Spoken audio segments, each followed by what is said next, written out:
नमस्कार मित्रों, जय हिंद, जय भारत। आप सभी का स्वागत है लेवल 5 के लास्ट पार्ट में।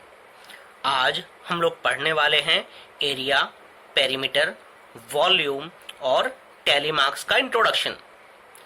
सबसे पहले हम बात करते हैं एरिया की। एरिया आफ्टर ऑल होता क्या है? एरिया होता है surface covered by any object और डायग्राम। एरिया 2D होता है। अब अगर मैं बोलूं कि ये एक ब्लॉक दिया हुआ है 5 सेंटीमीटर बाय 5 सेंटीमीटर का, तो मैं इसका एरिया कैसे निकालूंगा? अगर बिल्कुल शुरुआती लेवल पे बोला जाए तो हम 1 सेंटीमीटर बाय 1 सेंटीमीटर का ब्लॉक मान लेते हैं और देखते हैं कि इस पूरे ब्लॉक में 1 सेंटीमीटर बाय 1 सेंटीमीटर के कितने ब्लॉक्स आ सकते हैं। तो जब मैंने देखा तो मैंने पाया पूरे मिला के पूरे के पूरे 25 ब्लॉक्स आए। एक ब्लॉक जो था वो है 1 सेंटीमीटर लंबा, 1 सेंटीमीटर चौड़ा, तो इसका एरिया है 1 सेंटीमीटर स्क्वायर। तो 25 ब्लॉक्स का कितना एरिया हो जाएगा? 25 सेंटीमीटर स्क्वायर। अब बात करें अगर पेरीमीटर की। पेरीमीटर होता है बाउंड्री की लंबाई एक तरीके से। यानी कि अगर मैं इस ब्लॉक का पेरीमीटर निकालने को कहूं तो आप कैसे निकाल सकते हैं? 5 centimetre plus 5 centimetre plus 5 centimetre and plus 5 centimetre. इसका पेरीमीटर हो जाएगा 20 centimetre. Centimetre plus centimetre centimetre ही रहता है, जबकि centimetre multiplied by centimetre centimetre square हो जाता है।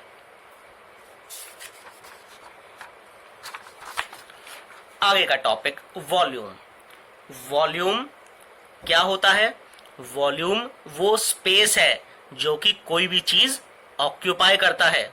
जैसे अगर मैं एक ग्लास पानी मान लूं पूरा भरा हुआ, उसमें कुछ मार्बल्स डाल दूं, तो जो पानी बाहर निकलेगा उस ग्लास से, उन मार्बल्स की उतनी ही वॉल्यूम होगी, क्योंकि मार्बल्स पूरे तरीके से पानी में डूब चुके हैं।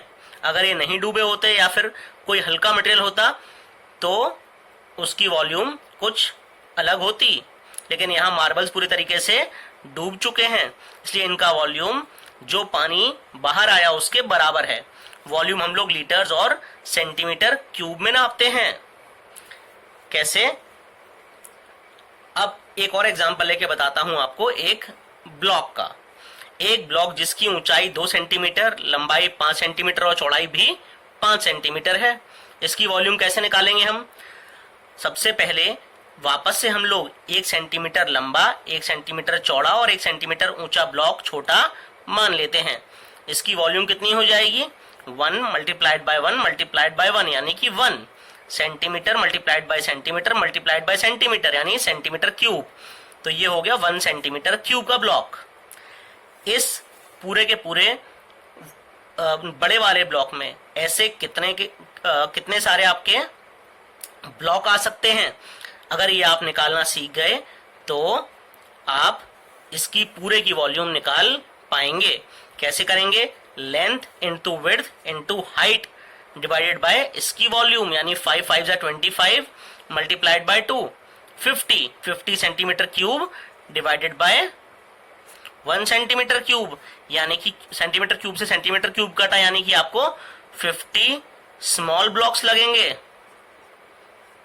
क्लियर है? आज का आखिरी topic tally marks. Tally marks बहुत ही सिंपल टॉपिक है और बहुत ज्यादा इंटरेस्टिंग। टैली मार्क्स के द्वारा आप अपने डाटा को बहुत सिस्टमैटिकली अरेंज कर सकते हैं। अब कैसे करते हैं चलिए बताते हैं। ये जो डाटा है ये पूरा का पूरा 35 से लेके 45 तक के बीच का है। तो 35, 36, 37, 38, 39 मैंने इंडिविजुअली 35 से लेके 45 तक के लिए इंडिविजुअल ब्लॉक्स बना लिए हैं। एक कॉलम बना दिया टैली मार्क्स का, एक कॉलम बना दिया है नंबर का। तो पहला नंबर है 40 में मैंने एक लाइन खींच दी। दूसरा 39 में मैंने एक लाइन खींच दी। 42 में मैंने एक लाइन खींच दी। फिर 40 में एक लाइन खींच दी। 38 में एक लाइन। 36 में एक लाइन। फिर 40 में एक और लाइन। 45 में एक लाइन। 36 एक और लाइन। 37 लाइन। 41 एक लाइन 41 के आगे। फिर 35, एक लाइन 35 जाके, फिर 37, फिर 37, 42, 42, 36, फिर 36, 41, फिर 41 में लाइन खींची, 40, एक 40 में और 42, एक और 42 में, एक 37, एक 37 में, 39, एक 39 में, 45, एक 45 में और एक लास्ट 35 में। तो टोटल नंबर कितने आ गए? दो नंबर 35 जो है 2 बार आया, 36 3 बार आया, 37 भी 3 बार आया, 38 एक बार आया, 39 2 बार आया, 40 4 बार आया, 41 2 बार आया, 42 3 बार आया, 43 0 बार आया, 44 भी 0 बार आया, 45 2 बार आया। इस तरीके से आप अपने पूरे डाटा को अरेंज कर सकते हैं।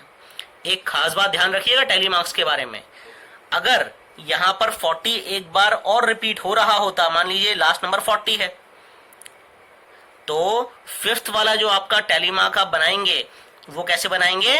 इस टाइप से काटते हुए, जिससे आपको लास्ट में पढ़ने में आसानी हो। फिर आपका टोटल हो जाएगा ये 5। इस चीज का खास ध्यान रखिएगा। आज के लिए बस इतना ही। जय हिंद, जय भारत।